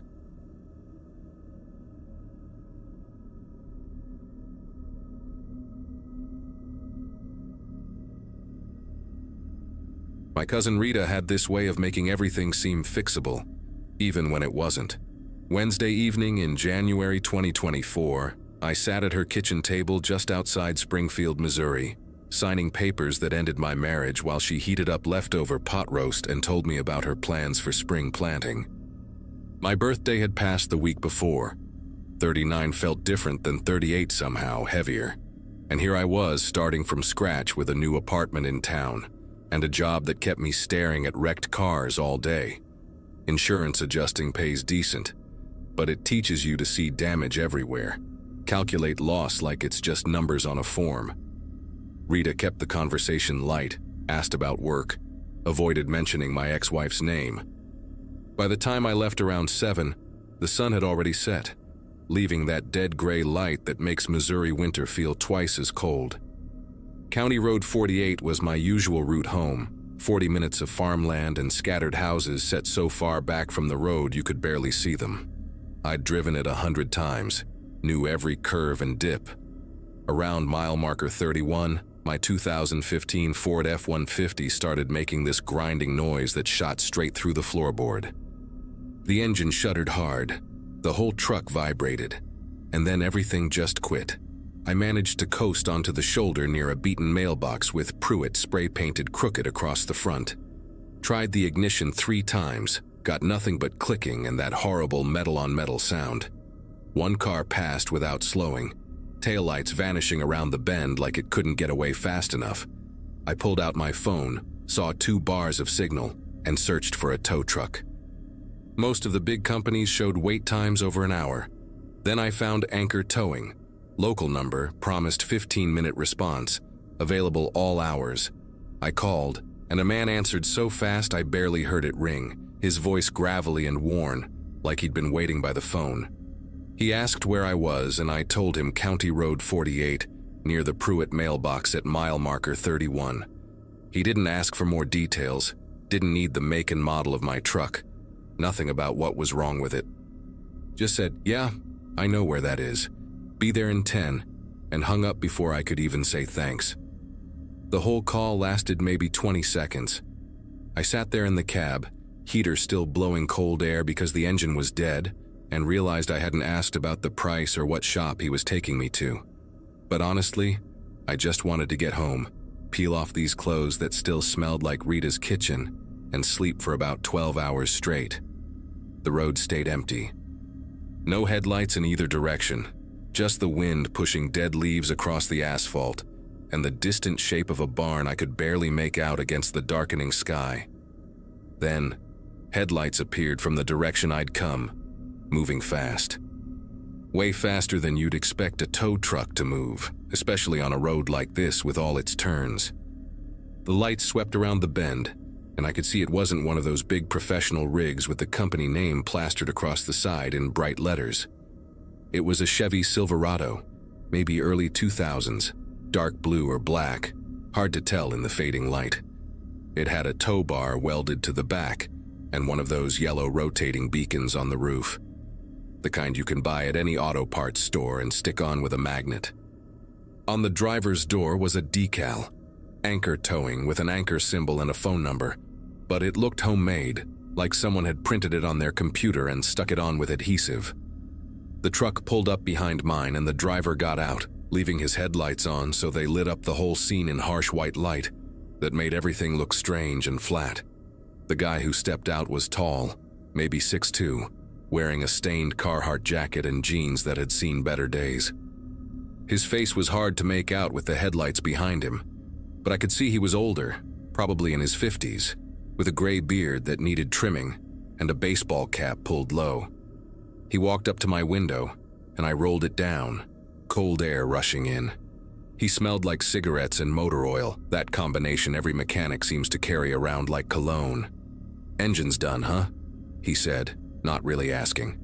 His voice was the same one from the phone, rough and flat, no warmth in it. I nodded and explained the grinding noise, how everything just died, and he listened without looking at me, his eyes scanning my truck like he was appraising it.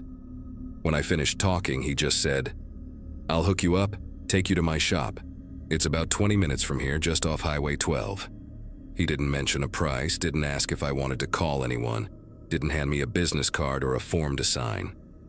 He worked fast, moving around to the back of my truck with a chain that clanked loud in the quiet.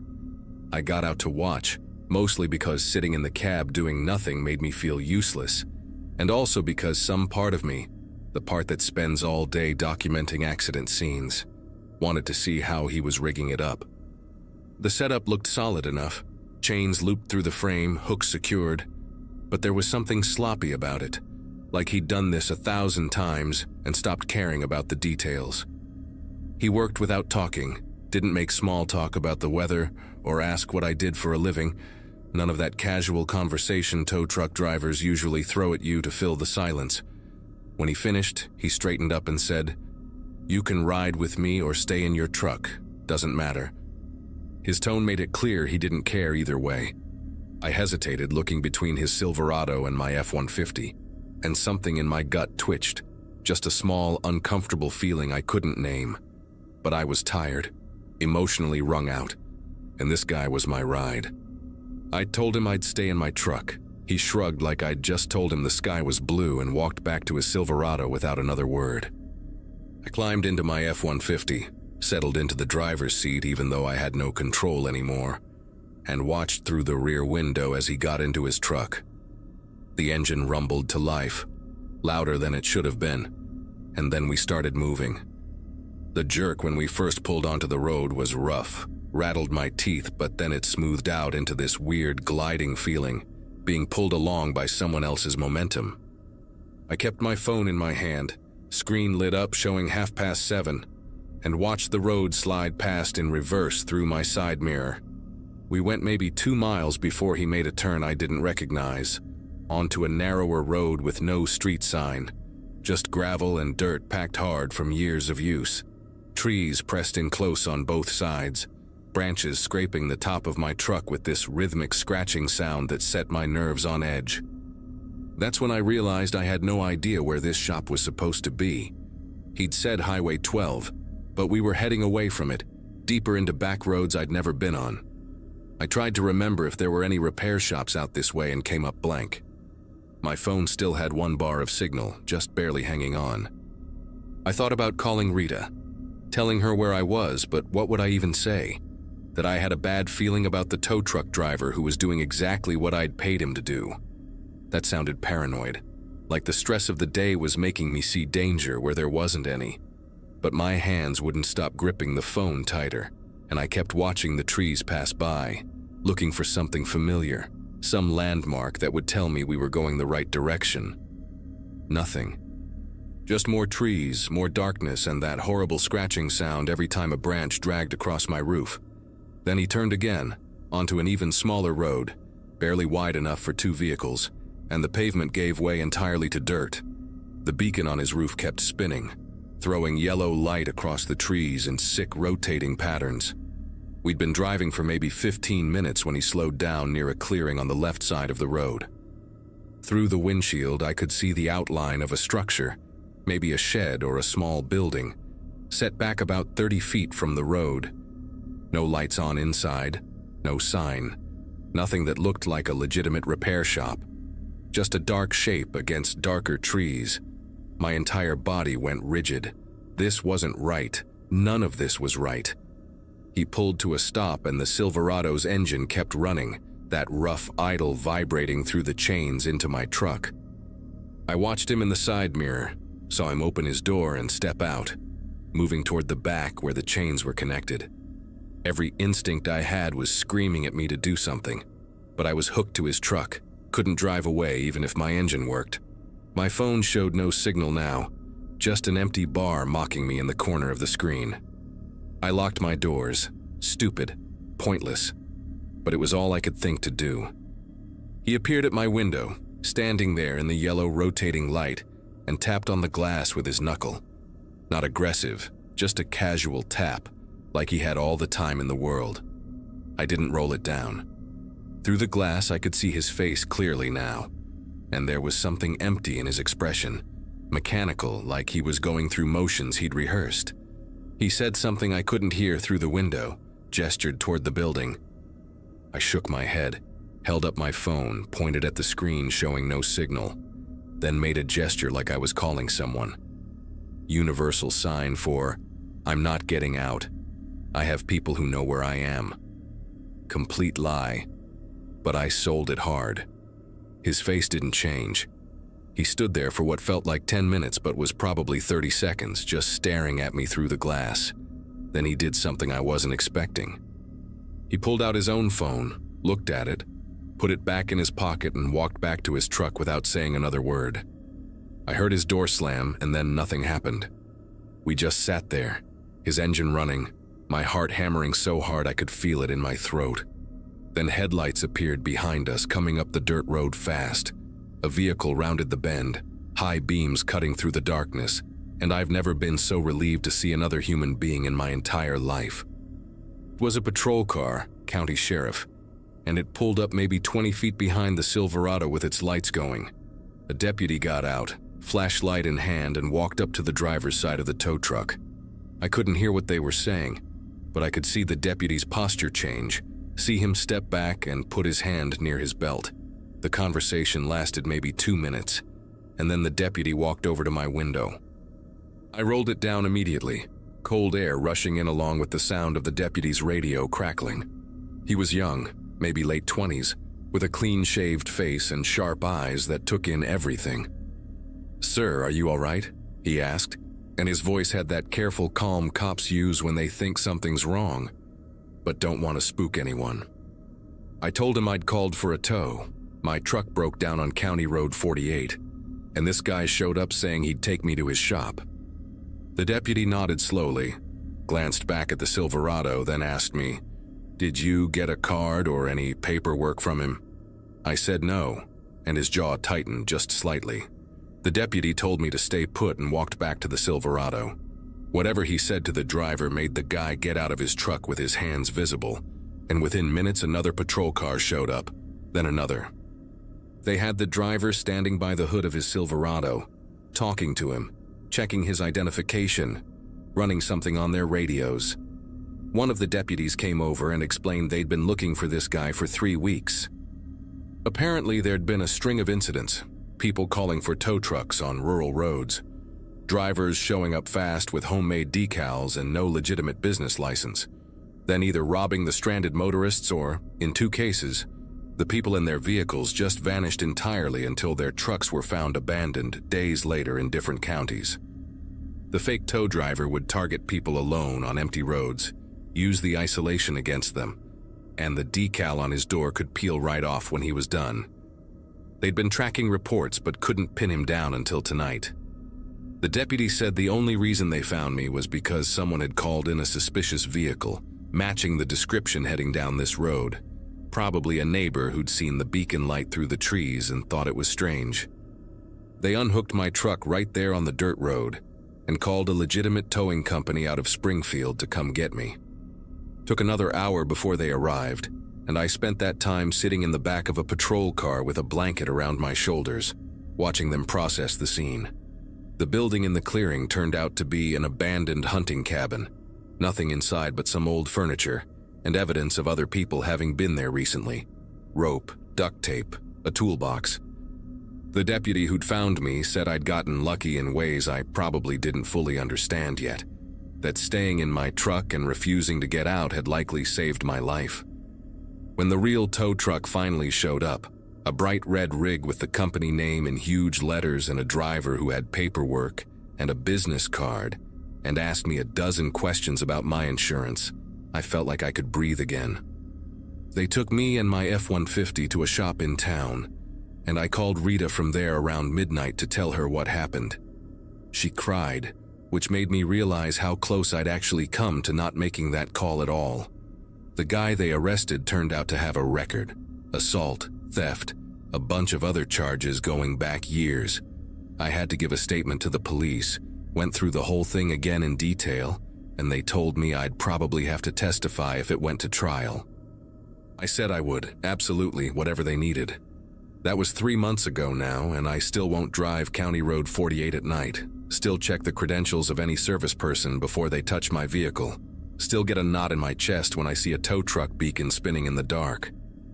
Some guy in a fake uniform with a homemade decal almost made me disappear, and the only reason I'm here typing this is because I listened to that small, uncomfortable feeling in my gut and refused to get out of my truck. Trust that feeling. Always.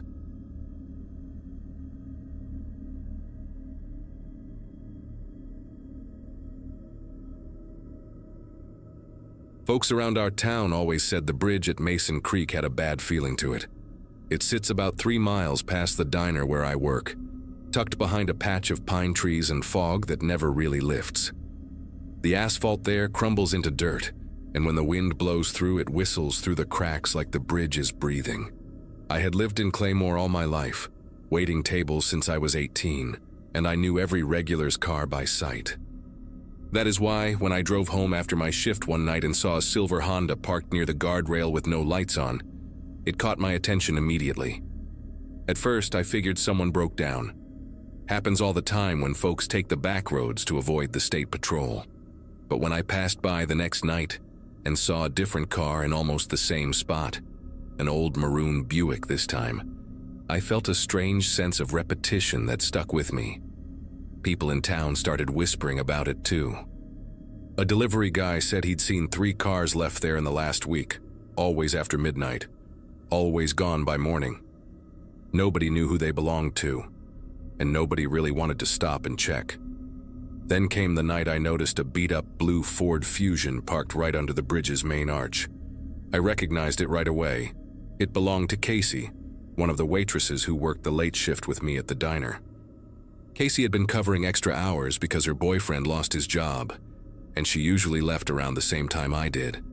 Seeing her car sitting there, engine off, door slightly cracked open, made my chest tighten in a way I can't fully describe. I pulled over a little ahead of the bridge, cut the headlights, and just sat there, watching the Ford. The whole place was quiet, the kind of quiet that presses against your ears. The bridge lights had gone out years ago, so the only thing I could see was the faint gleam of metal from the car's bumper catching my high beams. I called Casey's phone, no answer. Tried again, nothing. That was when I noticed a faint flicker of light inside her car, like someone using a flashlight or maybe a lighter. It blinked twice, then disappeared. For a few seconds I thought about turning around and pretending I never saw it. But curiosity has always been my worst habit. I stepped out of my car, leaving the engine idling just in case I needed to bolt. The air smelled like wet iron, sharp and heavy. My shoes crunched against the gravel as I moved closer to Casey's car, calling her name softly. No answer. I peeked through the driver's window and saw her purse still on the seat, Her phone face down beside it, the screen cracked. But the back seat was empty. That small light I'd seen earlier wasn't there anymore, and the silence felt deeper, as if the woods had stopped breathing too. Something about that bridge always messed with radios, but I had my work walkie-talkie in my apron pocket from the diner. It wasn't meant for long distance, yet a faint voice came through when I turned it on. Static first, then a man's voice. Steady, low, like he was talking right next to my ear. "You out here too?" he said. I froze in place, listening. The signal hissed, then he spoke again. "Bridge is quiet tonight, just the way I like it." His tone was calm, almost conversational, which somehow made it worse. I backed away from the car, keeping my eyes on the dark stretch of bridge ahead. There were faint tire marks near the guardrail, fresh ones that hadn't been there before. That was when I heard it. The slow grind of a diesel engine starting somewhere beyond the trees. The kind of deep rumble you feel in your ribs. The sound echoed under the bridge, bouncing around like it had nowhere else to go. I crouched behind Casey's car, heart hammering, and watched as a semi-truck's headlights blinked on in the distance. It crept forward like it was stalking something. The driver never used the horn, never flashed the brights, just rolled closer until the grille reflected in the water beneath the bridge. I caught a glimpse of the trailer's paint, dull red with peeling white letters that might have once spelled a company name. I remember thinking that whoever was behind that wheel wasn't just passing through. They were waiting. The truck stopped in the middle of the bridge, its headlights dimmed, leaving everything bathed in weak moonlight. A voice crackled through my walkie again. Same man, same calm tone. "She came out to meet me, you know. Said she heard me calling." My chest tightened. Casey had told me once she liked to listen to old CB channels while closing up the diner. Said they made the drive home less lonely. The man kept talking, describing her hair, her voice, how she sounded scared when she realized there was no signal down here. I wanted to run, but my legs wouldn't move fast enough. Then the truck's door opened. I could see the driver's outline against the cab light, broad shoulders, baseball cap, face hidden by shadow. He leaned out and tossed something over the bridge rail. It hit the water with a soft splash. I felt my throat close up. The radio clicked again, quieter now. Sometimes they answer, sometimes they don't. His engine roared back to life, and the truck rolled off into the trees, taillights fading until the night swallowed them whole. I didn't go to the police until morning. When they checked the bridge, they found Casey's phone, the same one I'd seen in her car, shattered near the guardrail. They said the signal from her last call had bounced off an unregistered frequency, one the highway patrol hadn't used in decades. A few weeks later, they traced similar disappearances to truck stops along the interstate, each near a bridge, each victim last heard talking on CB channels no one was supposed to be using anymore. To this day, that stretch of road stays empty after dark. People in Claymore say it's haunted, but I don't think it's ghosts keeping folks away. Sometimes late at night, the diner's radio picks up faint chatter from a channel that shouldn't exist. Just a man's voice, clear as if he's sitting at the counter. "Anyone out there near the bridge?" he says. "It's real quiet tonight."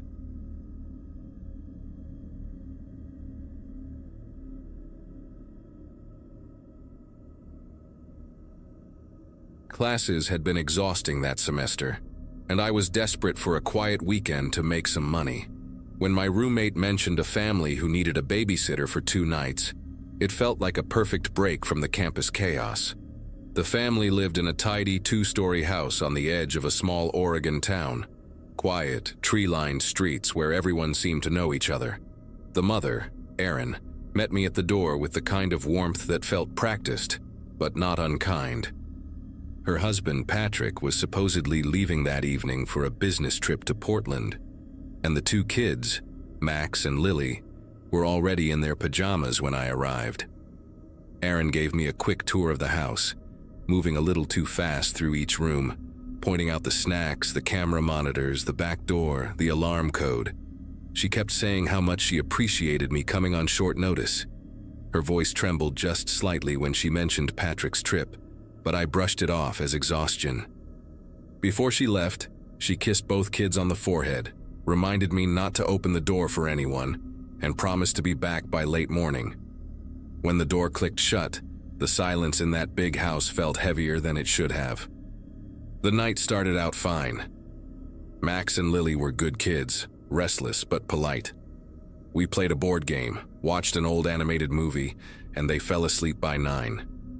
After cleaning up the living room, I sat in the kitchen with a cup of tea, scrolling through my phone, while the soft hum of the refrigerator filled the silence. The only light came from the little night bulb over the sink, making everything look faded and distant. The house felt peaceful, almost too still, like it was waiting for something. Around midnight, the first knock came. 3 dull taps on the back door, slow and deliberate. I figured it might be a neighbor, someone who had noticed Aaron's car gone and wanted to check in. Still, something in the rhythm of those knocks made me hesitate. I opened the kitchen tablet to check the porch camera. The grainy feed lit up, and I swear my breath caught when I saw the man on the screen. Patrick, standing there in the cold, his face lit by the porch light. At first I thought maybe the trip had been canceled, but something about the way he stood there, completely still, staring straight into the camera, made my throat tighten. He wasn't knocking anymore, just standing in the same position, his hands at his sides. The porch light flickered once, and the feed glitched for half a second. When it came back, he was gone. I remember walking to the door and checking the lock twice before stepping back and texting Erin. No answer. Then I called her. Straight to voicemail. A few minutes later, a soft scratching sound came from the side of the house, like branches scraping the siding, except there were no trees close enough for that. I turned off the kitchen light to get a clearer view through the window. Outside, the yard looked empty. The swing set in the corner moved slightly, just enough to catch the light. I could not tell if it was the wind or something else. I told myself I was being paranoid. Still, I grabbed the house phone. Yes, an actual landline, and kept it next to me. When the knocks started again, they were louder, faster. The kids upstairs began to stir. I heard Max's small voice call out, asking if everything was okay. I lied and told him it was just a neighbor. My voice must have sounded wrong because he came to the top of the stairs, clutching a blanket. I told him to stay with his sister, locked the kitchen door again, and turned the deadbolt twice. Then I checked the camera feed one more time. Patrick was back.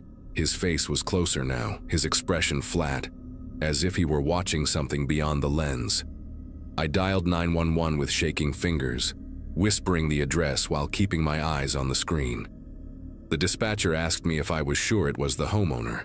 I said yes, absolutely sure. She told me officers were on their way and to stay inside. I remember feeling this strange mixture of relief and disbelief. I had seen his face earlier that evening when he hugged the kids goodbye. There was no mistaking him, but the man on that screen looked wrong somehow. The same features, same clothes, but a blankness in his eyes that I can't describe. The police took about 15 minutes to arrive, though it felt much longer. During that time, I kept every light in the house off and sat at the bottom of the stairs listening. I could hear something faint outside, footsteps crunching against the gravel, slow and uneven. Then the sound of a car door shutting somewhere nearby. I waited for a knock at the front door, but it never came. When red and blue lights finally flashed through the curtains, I ran to open the door before they even stepped out of the car. 2 officers searched the property while one stayed with me and the kids. They found footprints near the back porch, leading toward the woods that bordered the neighborhood. I remember one of them saying the prints matched heavy boots, not sneakers or dress shoes. When they ran Patrick's name through their system, the mood shifted instantly. One of the officers made a quick call and stepped outside. A few minutes later, he came back pale-faced and told me Patrick was confirmed to be in Portland. His body had been found in a motel parking lot earlier that evening. Erin returned the next morning in tears, escorted by detectives. The truth unfolded in fragments. Months of violence hidden behind closed doors, reports she never filed, neighbors who suspected but stayed quiet. Patrick had apparently left town 2 days earlier after a violent argument, but something or someone wearing his face came back that night.